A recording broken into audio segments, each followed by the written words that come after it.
Hello to all of you wonderful moms out there. This is episode 63 of the Achieve Your Ambitious Mom Life podcast. I'm your host, Anoki Kapasi. This is going to be a really fun, empowering episode. Do you find yourself standing at a fork in your career path? Maybe you've just had a career pause and you had some time away focused on being a stay-at-home mom, but now I hear you saying, I've had time off from paid work and I'm considering my options for going back. In that process, maybe you're feeling out of touch and uncertain about what your next step should be. Well, first of all, welcome. You are not alone. Many moms want work that makes a difference and fits their new identity now as a mother. A career that works for you instead of the other way around.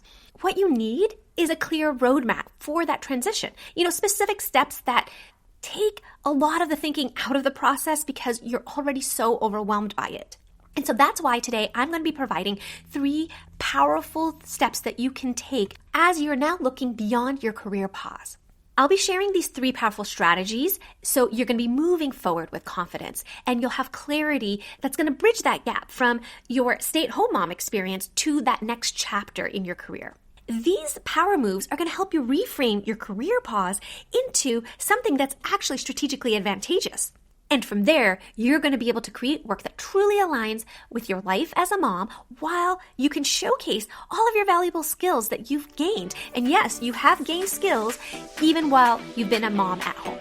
So let's turn that pause into action and let's get started. Are you looking for a way to blend success and motherhood without losing sight of who you are? I get it. I've been there too. Hi, I'm Anoki, a PhD researcher, business owner, and homeschooling mom of 2 boys. As your life coach, I help moms like you create a life you love at home and at work.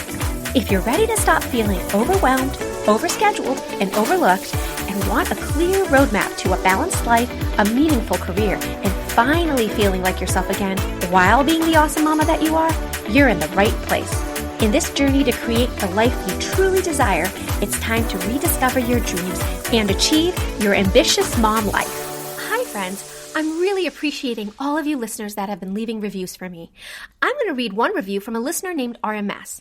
And this listener wrote, as women, most of us dream of marrying, having a family and a home, as well as a career. It's really difficult to feel satisfied in any one area when you're juggling all of these versions of life. Anoki seems like a great mother because she talks about spending lots of time with her kids. She really analyzes the how and the why. Anoki uses her professional training as a scientist to help her put it all together. I love that you took a few seconds to let me know all of that. Your review really helps guide me on the content that you're looking for. I don't know what you've heard about reviews, but in my experience, it really has made a difference every time I get reviews. I would love it if you could help me out with your review right now. Thank you so much. Before motherhood, many of us were career-focused professionals with our identities deeply intertwined with our accomplishments. We were managing multiple projects, perhaps. We were climbing the career ladder, so to speak, and perhaps known for our ability to juggle all of these demanding responsibilities. And often we found ourselves as moms after years of building our careers, right? And so for many of us as high-achieving women, it really was a big decision to step back from our work. We didn't make that decision lightly, and it was done with the main intention of prioritizing our families and for us to really shine in our roles as moms. So for some of you, that might have happened during 2020, or perhaps you were faced with childcare challenges. Maybe you were just simply wanting to be present during these fleeting early years, these precious times that we have and can never get back with our very young children. Many ambitious moms find themselves navigating an unexpected career pause. Maybe that wasn't the plan to begin with, but when we found ourselves at this crossroads, we had chosen to prioritize our families. And we did that willingly and voluntarily. I remember I had stepped back from work quite a bit in 2020 to the point that I was only working a few hours a week. And sometimes I wasn't even working any hours during the week. So I was sort of this hybrid stay-at-home mom. And I completely threw myself into motherhood because that was what my family needed at the time. And I think my heart was in that too. I wanted to really put my all into motherhood. And so I stepped away from my research and consulting career, but in the back of my mind, I knew that that pause was going to be temporary. When I eventually started considering returning to work again, I actually felt a bit lost and out of touch. And not only that, I didn't really want to go back to the exact same work life I had before because of the implications that would have on my presence as a mother. I had gained this new life as a very present mother, but I wanted to absorb in some aspects of my older career-oriented life without giving up the motherhood side of my life. So I wanted to work, but my idea of career and success had really changed. I didn't know what was out there for this sort of in-between space that I had found myself in. And the hardest part was being without a clear direction for the first time in my life. So at that point, my confidence had really taken a hit because over the last 2 or 3 years, when I had scaled back, I was also noticing that the people around me, even students I had trained, were now settling into positions that I had been looking at, that I had been groomed for. So I was a bit confused about what I wanted, and I wasn't even sure if I figured out what I wanted, if that reality would even be possible. If the work setup I had in my mind that I was picturing even existed. And what I didn't realize then was that my time as a stay-at-home mom had actually given me a lot of valuable distance from being just an autopilot with my career. Before becoming a mom with my career, I was just following the next logical step, that you go from being a research assistant to a manager to a senior manager, that kind of thing. But after my career pause, I had time and space to really reevaluate what I wanted. And of course, all of that was impacted by my experience of being a mom. I had fundamentally changed. It wasn't until I developed a clear roadmap for myself in the form of a life plan that I really finally started moving forward with confidence. Because it wasn't that I had to have secured a job to really bolster my confidence. It was just the mere fact that I had a plan. Once I had a plan, I was oriented, and all I really had to do was follow the steps to make that plan come to life. So now you might be standing at a crossroads. You've had time away from paid work, there's a gap in your resume, and you're feeling out of touch with your professional identity. And you might be saying to yourself, I'm not sure about whether to switch careers or not. So the thought of returning to work brings excitement, yes, but maybe some anxiety with it as well. And that's okay. Anxiety is normal. I just want you to know that when you feel anxious or nervous about things, that doesn't always mean it's a bad thing. Really big, important things that you know are going to change your life forever, can be anxiety-inducing, can make you nervous, and that's a good thing. You probably even felt that way right before you became a mom. So at this point, you want work that aligns with your core values. You want work that includes flexibility, so you can continue to be that present mom. I know you're overwhelmed by the options, you're not even sure what all of your options are, and you're unsure how to bridge that gap between when you were actively in your career and to where you find yourself at the moment. So before I go on and tell you what my 3 power moves are, I think you're going to love them, I just want to remind you again that it's not really about finding any job. It's that I want you to rediscover a sort of professional identity that you might have, because I know that was strong in you before you became a mom. You can regain that. And it's probably not going to look like the same as before. So it's not that you're reinventing yourself. It's more that you're rediscovering yourself. And in that process, you can still honor the mom that you want to be.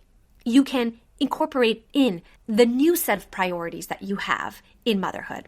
So I'm going to give you the 3 power moves so that you can confidently navigate ending this career pause. Now, whether you're looking to kind of test the waters with a small job or planning a real hardcore career pivot, these practical tips that I'm going to share are really going to help you through all of that. The first power move is to identify your transferrable skills.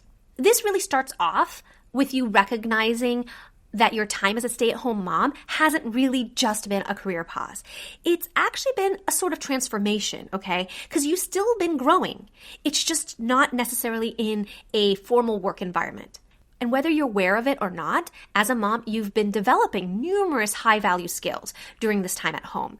Things like project management, conflict resolution, and time management. Maybe begin by listing all the skills that you've strengthened or new skills that you've developed during your time at home.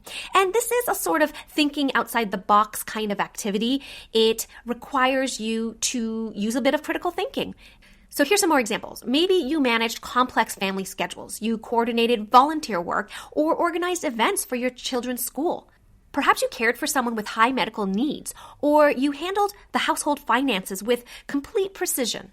Have you been homeschooling? If that's the case, then you definitely have been developing curriculum, you've taught your kids, you've organized field trips and travel opportunities. were constantly working on our personal growth, right? Maybe you worked on some passion projects, and with that came building knowledge and skills. So at first you might think that this gap was a total loss in terms of your career growth, that you didn't grow at all. After you do this exercise, I think you're going to see, and maybe for the first time ever. So I think this is important, even if you're not really sure that you're going to end your career pause right now, okay? I just want you to see how much you've actually done, how much you've actually been doing as a mom. You've been growing. Now, once you've created this inventory, you can actually go on and translate these sort of domestic achievements into more professional language. So, for example, you might have been managing your household budget, right? And that is really for the purposes of your family. But you can restate that as overseeing financial planning or resource allocation. And you can start incorporating some of this terminology into your resume. But when you're updating your resume, you really want to focus on the skills part of things rather than the timeline. This sort of resume is called a functional resume. It has a special kind of format. And what it does is it's really promoting your capabilities and de-emphasizing chronology. The reason that I want you to do this is because it's going to shift the narrative from you having a gap in employment to really filling in that time as a huge spurt of skills development and growth that you had. Okay, I'm going to give you some more tips that fall under this power move. If you want to do this effectively, you should set aside some dedicated time to really reflect on your daily activities. Start with nitty-gritty things, and you can move up to sort of bigger things that you accomplish weekly, monthly, and even over the years. And identify the underlying professional applications that each of those things have. Another thing you can do to get this information is to start asking trusted colleagues, your mentors, your husband, even your kids. And of course, you can ask friends as well. And then one point I want to stick in here is that I'm not asking you to hide your time at home. Okay, if that comes up in conversation at any point, or if you have to talk about it, that is fine. Don't be ashamed. And I don't want you to misconstrue your experience in any way, because motherhood's not a shameful thing. You were providing a huge familial and societal benefit. You did this selflessly. There was huge gains that came from this choice of yours, okay? And I think that any employer, especially anyone that's a parent, would understand that. The point of this is to really curate a list of skills that you have acquired over time. This will be good both for your confidence as well as for you to take the first steps in updating your CV. Now, the second power move is to deliberately select your job parameters before diving into your search. So what do I mean by this? I think it's crucial for you to think about what you want and don't want, what you will accept and not accept, to have these boundaries, so to speak, around whatever your new work situation is going to look like. And the reason this is crucial is because many returning moms make the mistake of sort of jumping at the first opportunity without really considering if it aligns with their newer set of priorities. Sometimes it can be flattering that, hey, I'm not useless. Somebody really does want me and sees me as valuable and wants to pay me for my work. But that doesn't mean that that is the right job for you. To do this power move, you are going to create a detailed job parameter, maybe worksheet, I guess you could call it. You're going to have 3 columns. The first column is going to say must have. The second column is going to say nice to have. And the third column is going to say deal breakers. Okay? And then you start filling in that information. Perhaps a must-have is that you want to be able to work from home. Maybe a nice-to-have is a salary at a certain level. And maybe a deal breaker is that you are only looking for part-time work. And sometimes it helps by first defining exactly what flexibility means to you, right? Is it working from home? Is it condensed work weeks? Maybe it's part-time hours. So I want you to be specific. I don't want you to just write flexibility under a nice to have, because that doesn't really tell you what that means to you. And then use all of these parameters that you've eventually filled out in this worksheet of yours to evaluate what opportunities you're coming across that fit within those parameters. These parameters, this worksheet, is going to guide your search and help you find the appropriate work setup or flexible work arrangement that you need. Under deal breakers, I'm talking about non-negotiables. That could be things like commute time, work hours, travel requirements. When you have clearly defined parameters, it's actually going to expand the options that you have. And I know that sounds counterintuitive because you're putting restrictions and boundaries on what you want, but it actually doesn't limit you because it's going to help you identify and open up a whole new world of opportunities that fit with what you want. You're ruling out, it's giving you more thinking space because you're able to cross out things that absolutely will not work for you. And you're going to really be able to identify innovative work arrangements that you might have overlooked when you're mixing it in with all opportunities, period. So now getting back to my personal story that I shared with you. When I took the time to create a life plan, and then I figured out what my parameters were, like I just asked you to do, then I was able to really say no a whole bunch of times. I'm telling you, the number of recruiters that had come to me and approached me on LinkedIn and told me that my CV had caught their attention and that I might be a good fit. And honestly, a couple years ago, I probably would have said yes to many of those opportunities. But I was repeatedly saying no. But it wasn't long after that a particular recruiter had come to me. I again said no to this recruiter. And I was making the assumption that a job like that was going to have to come with things like full-time work and things that were not fitting within my parameter. So he came back to me and said, actually, I think this really will be a good fit for you based on what you're saying. And I again said, no, I don't think so, because this is what I'm looking for. And I started to list all these crazy things. Like, I want to do the majority of my work in the evening. I only want to work 10 hours a week. I only want to work from home, and I can't always make myself available for client calls in the daytime. To my shock, he said, would you mind if we had some time to talk on the phone? And when I talked to him on the phone, I couldn't believe that this was totally going to be workable for the job he had in mind for me. So the point of this story is that had I not asked and had I not been picky, basically, I would not have found the perfect work situation for myself.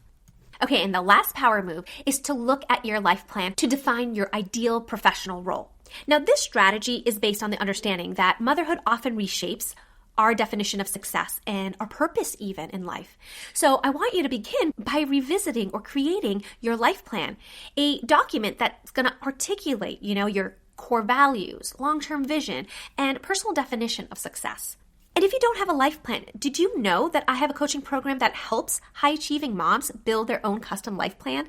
Yeah, this is an individualized roadmap that you can envision, plan, and take action to achieve your ambitious mom life. I know that we moms are often overwhelmed by everything that's on our plates. And so a life plan is going to help you eliminate all of that decision fatigue and mental load and help you move forward with confidence. You're going to be able to filter out all the things that don't align with who you are now and what you want. And it's going to ground you in your values and your purpose. And I cannot overemphasize how important that is.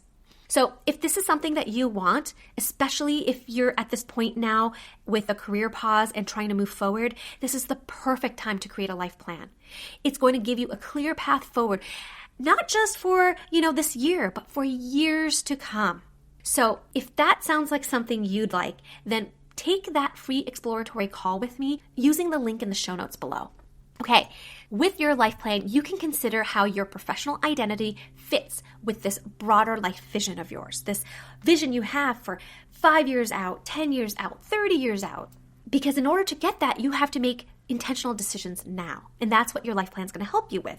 And actually, there's this field of career psychology. Those researchers have found that alignment between your personal values and your career leads to a life of greater satisfaction and one that's more sustainable, that you're going to be able to keep up with this sort of lifestyle that you create for yourself. So you really want to ask yourself, what work would make me feel the most fulfilled?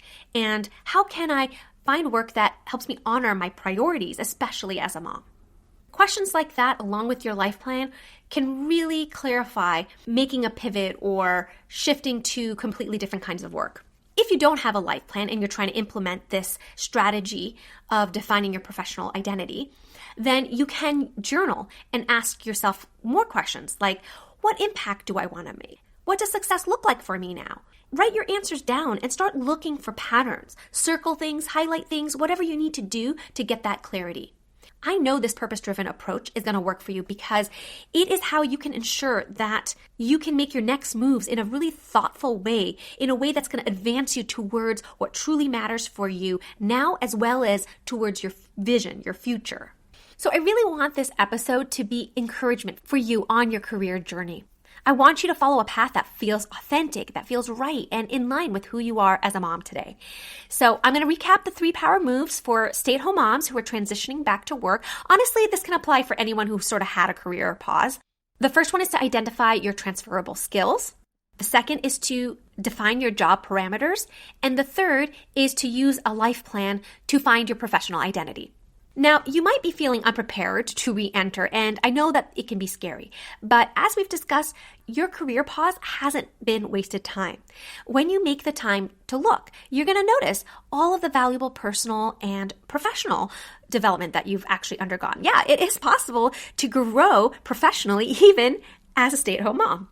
I'd love to hear how these strategies are working for you. So you can share your experience by either tagging me on LinkedIn or send me an email. All of my info is in the show notes below. And if you're looking for more personalized guidance on creating a comprehensive life plan that includes your career vision, then check out my Balanced Mom Coaching Program. Again, that link is also in the show notes. I hope now you see that your career pause isn't a setback and it is a way to achieve an ambitious professional life for yourself. I hope today's episode will help you create time and freedom to pursue something you love to do. If you enjoy the show, please subscribe and tell other purpose-driven mamas about it. Who knows? You might even make a new friend by sharing a tip. It's all free. By the way, it would be amazing to hear what you think about the show when you leave a review on Apple Podcasts. After all, my passion is to make this a great experience for you. I'll see you next week for another episode of Achieve Your Ambitious Mom Life with Anoki Kapasi.